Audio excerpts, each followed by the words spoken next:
ఉదయం breakfast news మాట్లాడుకునే టైంకి ఓట్ల కౌంటింగ్ ప్రారంభం అవుతుంది. దాదాపుగా 8:30కి పోస్టల్ బ్యాలెట్లు, అంతా 9 కల్లా అన్ని రాష్ట్రాల్లో ట్రెండ్స్ వచ్చేస్తాయి. కాకపోతే మొదటి నుంచి కూడా కొన్ని రాష్ట్రాల్లో ఒక స్పష్టమైన అంచనా ఉంది. ఫర్ ఎగ్జాంపుల్ పుదుచ్చేరి, అస్సోం ఈ రెండు తీసుకుంటే అస్సోంలో మళ్ళీ రెండోసారి హిమంత బిశ్వ శర్మ ముఖ్యమంత్రిగా పగ్గాలు చేపట్టబోతాడు. అలాగే బీజేపీ ఎన్డీఏ కూటమి మూడోసారి అధికారంలోకి రాబోతుంది అనేది.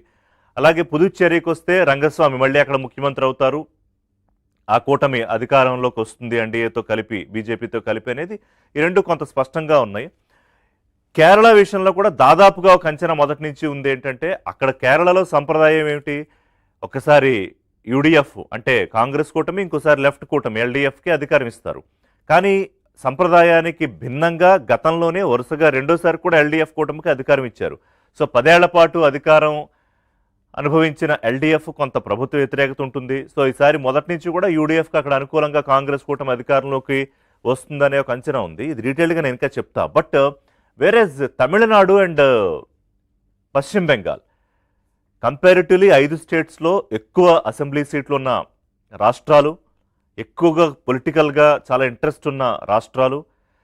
ఫర్ ఎగ్జాంపుల్ ఇప్పుడు తమిళనాడు తీసుకుంటే గతంలో ఎన్టీఆర్, లేకపోతే ఆ తర్వాత చిరంజీవి, పవన్ కళ్యాణ్ అంటే తెలుగు రాష్ట్రంలో చెప్తున్నాను నేను, ఆంధ్రప్రదేశ్లో సినిమాల్లోంచి రాజకీయాల్లోకి వచ్చి ముఖ్యమంత్రి అయిన ఎన్టీఆర్, ముఖ్యమంత్రి అవుదాం అనుకుని కాలేకపోయిన చిరంజీవి, ఇప్పుడు ఉప ముఖ్యమంత్రిగా ఉన్న పవన్ కళ్యాణ్. అలాగే తమిళనాడులో ఎంజీఆర్, జయలలిత, సరే రజనీకాంత్ వద్దాం అనుకున్నారు, రాలేకపోయారు. కానీ దాదాపు ఇదే పాపులారిటీ ఫ్యాబ్రిక్లో, అంటే అదే స్థాయిని నేను చెప్పట్లేదు, దాదాపు ఇంచుమించు అదే పాపులారిటీ ఉన్న హీరోల్లో విజయ్ ఒకరు. సో విజయ్ టీవీకే పార్టీ స్థాపించి డిఎంకే వ్యతిరేక రాజకీయాలు మొదలుపెట్టారు. మధ్యలో బీజేపీ ఎన్డీఏ కూటమిలోకి రమ్మని సీట్లు ఆఫర్ చేయడము, అలాగే డిప్యూటీ సీఎం పదవి ఇస్తూ ఉండము, ఇవన్నీ కూడా ప్లే విజువల్స్ ఆల్సో. సో ఇవన్నీ కూడా మనం చూసాం. కానీ విజయ్ తను సొంతంగానే రాజకీయం చేద్దాం అనుకున్నారు. ఏ పార్టీతోనూ కలవలేదు. టీవీకే ప్లస్ ఏదో చిన్న చిన్న పార్టీలతో ఎన్నికలకు వెళ్ళారు. కానీ విజయ్ ఎంతవరకు ప్రభావం చూపించగలిగారు అనేది చూస్తే ఎగ్జిట్ పోల్స్లో ఒక్క India my axis survey exit poll ఫలితాలు తప్ప ఇక ఏ సర్వే ఎగ్జిట్ పోల్స్ ఇచ్చిన ఫలితాలు కూడా అంతంత మాత్రం ప్రభావమే చూపించగలిగారు విజయ్ అని చెప్తున్నారు. ఎందుకంటే దాదాపు 15 నుంచి 25 మధ్యలో ఒక్క ఇండియా మై యాక్సిస్ మాత్రమే దాదాపు 90కి పైగా స్థానాల్లో విజయ్ పార్టీ గెలుచుకుంటుంది, కింగ్ లేదా కింగ్ మేకర్ అయ్యే అవకాశం విజయ్కి ఉంటుంది అని. బట్ ఒక్క సర్వే సంస్థ అంచనా ఫలితాలు తీసుకుని మనం చర్చలోకి వెళ్ళలేము. బట్ ఎంతవరకు అంటే ఆయన మైనారిటీ, క్రిస్టియన్ మైనారిటీకి సంబంధించిన ఓట్లు, దేవార్స్కి సంబంధించిన ఓట్లు కొంత ఎక్కువగా కొల్లగొట్టారని, అలాగే ఓట్ స్పిటర్గా లేదా ఓట్ కట్టర్గా, ఎందుకంటే ఆయన ఏ పార్టీతోనూ కలవలేదు. సో ఇటు డిఎంకేకి సంబంధించిన ఓట్లు, అటు అన్నా డిఎంకేకి సంబంధించిన ఓట్లు స్పిట్ చేయడంతో కొంతవరకు అది సీట్లుగా కన్వర్ట్ అవ్వచ్చు ఆయనకి. మొదట్లో ఒక దశలో డబల్ డిజిట్ కూడా విజయ్ పొందుతారా లేదా దాదాపు 8-9 సీట్ల దగ్గరే ఉండిపోతారా అనే ఒక అంచనాల నేపథ్యంలో వచ్చిన ఎగ్జిట్ పోల్స్ చూస్తే దాదాపుగా డబల్ డిజిట్ ఆయన క్రాస్ చేసే అవకాశం కనిపిస్తోంది. సో తమిళనాడులో 234 అసెంబ్లీ సీట్లకు గాను 118 మ్యాజిక్ ఫిగర్ కావాలి ప్రభుత్వం ఏర్పాటు చేయాలంటే. సో డిఎంకే అధినేత స్టాలిన్ తిరిగి రెండోసారి అధికారం చేపట్టబోతున్నారు అనేది దాదాపుగా అన్ని సర్వే సంస్థలు ఇచ్చిన అంచనాలు. దానికి కారణం ఏంటంటే, ఒకటి తాజాగా వచ్చిన డీలిమిటేషన్ మీద స్టాలిన్ దాదాపుగా దేశం మొత్తం ఫైట్ చేయడం వ్యతిరేకంగా, అలాగే ఈ హిందీ తీసుకొచ్చి మా మీద రుద్దద్దు అని దాని మీద వ్యతిరేక పోరాటం, కరుణానిధి రాజకీయ వారసత్వాన్ని on par with Karunanidhi maintain చేయగలగడం, మహిళల విషయంలో స్పెషల్ కేర్ తీసుకోవడం, వాళ్ళకి డైరెక్ట్ బెనిఫిట్ స్కీమ్స్ మళ్ళీ ప్రభుత్వం ఏర్పాటు చేస్తే పెంచుతామనడం, ఇలాంటి కొన్ని పాజిటివ్ అంశాలు ఉన్నాయి. అంటే ద్రవిడ అస్తిత్వాన్ని కాపాడుకోవడానికి చేసిన ఒక ప్రయత్నం, యాంటీ హిందుత్వ దానికి సంబంధించి గట్టిగా చేసిన ఫైటు ఖచ్చితంగా డిఎంకే అధినేతకి కలిసి వచ్చిన అంశాలుగా చెప్పచ్చు. సరే, కొంత ఆర్థిక పరిస్థితులు, లేకపోతే హామీల అమలు విషయంలో కొంత, లేకపోతే నిరుద్యోగం, ఈ అంశాలు ఉన్నప్పటికీ కూడా మెజారిటీ డామినేషన్ పాజిటివ్ ఓటింగే జరిగింది అనేది అక్కడ డిఎంకే తిరిగి మళ్ళీ అధికారంలోకి రావడానికి ఒక కారణం. ఇక అన్నా డిఎంకేతో కలిసిన బీజేపీ అంటే ఎన్డీఏ కూటమి ఒకటి లీడర్షిప్ ప్రధానంగా బీజేపీకి అక్కడ అంతకుముందు అన్నామలై ఫేస్గా ఉండేవాడు. ఆ తర్వాత కొన్ని కారణాలతో అతన్ని పక్కన పెట్టారు. సో అన్నా డిఎంకే సరిగా ఒక ఫేస్ లేకపోవడం, వెరసి వెనక్కి నెట్టేసిన పరిస్థితి. విజయ్ ఆయనకి చాలా పాపులారిటీ ఉన్న ఫస్ట్ టైం రాజకీయాల్లోకి రావడం, పార్టీ పెట్టి ఎంతో కొంత ప్రభావం అయితే చూపించగలుగుతున్నాడని ఎగ్జిట్ పోల్స్ ద్వారా మనకి అర్థమవుతోంది. సో ఏ రకంగా చూసినా పోల్ ఆఫ్ ది పోల్స్ చూసినా కూడా తమిళనాడులో డిఎంకే 135 నుంచి 155, అన్నా డిఎంకే 65 నుంచి 85 వరకు వచ్చే అవకాశం కనిపిస్తుంది. టీవీకే ఇందాక నేను చెప్పినట్టుగా 15 నుంచి 25 మధ్య ఉండే అవకాశం. ఇక వెస్ట్ బెంగాల్ అంటే దేశవ్యాప్తంగా రేపు రాబోయే పార్లమెంటు ఎన్నికలు, సార్వత్రిక ఎన్నికల మీద కూడా ఎంతో కొంత ప్రభావం చూపించగలిగిన స్థాయి ఉన్న ఎన్నికలు వెస్ట్ బెంగాల్. ఎందుకనంటే పశ్చిమ బెంగాల్లో ముఖ్యమంత్రి మమతా బెనర్జీ 3 సార్లు ముఖ్యమంత్రిగా ఉండి ఇది 4వసారి మళ్ళీ ముఖ్యమంత్రి కావడానికి ప్రజల దగ్గరికి వెళ్ళి చేసిన పోరాటం, ఎన్నికల పోరాటం ఇది. ఈసారి మమత కోటను ఎట్లా అయినా కొల్లగొట్టాలని మోదీయే నేరుగా రంగంలోకి దిగిన అసెంబ్లీ ఎలక్షన్ ఇది.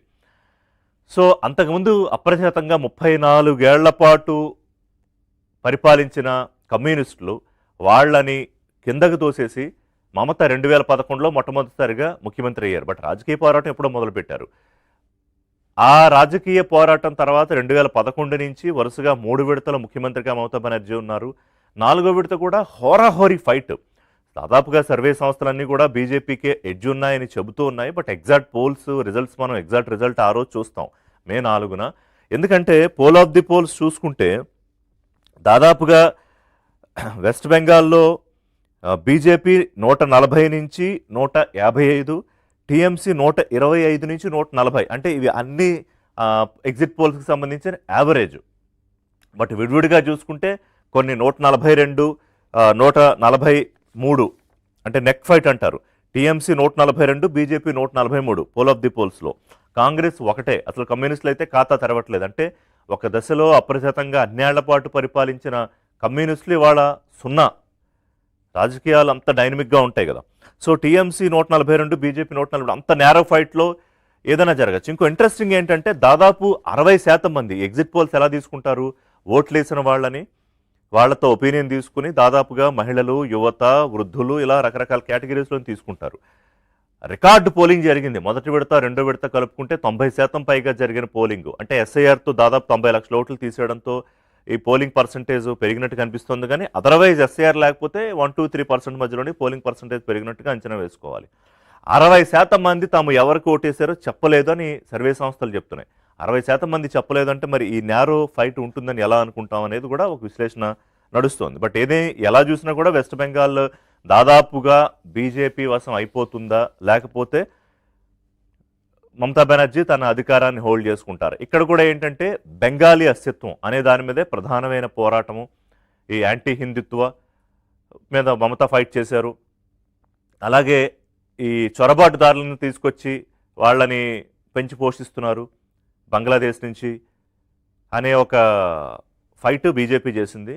యాంటీ ముస్లింగా కొంత హిందూ ఓట్ కన్సల్టేషన్ చేసే ప్రయత్నం కూడా అక్కడ కలిసి వచ్చింది బీజేపీకి. ఇక కేరళ నేను ఇందాక చెప్పినట్టుగా ఎల్డీఎఫ్ అంటే పినరయి విజయన్ 3వసారి ముఖ్యమంత్రి అవ్వడానికి అవకాశం ఎందుకు లేదు అంటే 10 ఏళ్ల పాటు ప్రభుత్వం మీద ఉన్న వ్యతిరేకత, తర్వాత అవినీతి కొంత వచ్చేసింది, ఆర్థికంగా కొంత ఇబ్బంది పరిస్థితి ఉంది రాష్ట్రంలో. మరోవైపు జీవన వ్యయం ప్రమాణాలు పెరిగిపోయాయి. ద మోస్ట్ ఎడ్యుకేటెడ్, మీకు దాదాపు 90% పైగా ఎడ్యుకేటెడ్ పాపులేషన్ ఉంటారు కేరళలో. అలాగే ముస్లిం, క్రిస్టియన్ మైనారిటీల ఓటింగ్ కూడా చాలా ఎక్కువ ఉంటుంది, 40-45% పైన ఉంటుంది. సో ఈసారి వాళ్ళందరూ కూడా కాంగ్రెస్ వైపే, కాంగ్రెస్ కూటమి వైపే మొగ్గు చూపారు ఆయా కారణాలతో. అక్కడ ఇంకా వేరే ఆల్టర్నేటివ్ లేదు. ఎందుకంటే బీజేపీ వైపు అసలు చూడరు. అసలు గతంలో 1 సీటు గెలుచుకున్నట్టుంది అసెంబ్లీలో. ఈసారి 3-4 సీట్లు పోల్ ఆఫ్ ది పోల్స్లో ఏదో చూస్తే 70 నుంచి 82 యూడీఎఫ్కి వస్తే ఎల్డీఎఫ్కి 58 నుంచి 70. అక్కడ కావాల్సిన మ్యాజిక్ నెంబర్ 71, ఎందుకంటే మొత్తం సీట్లు 140.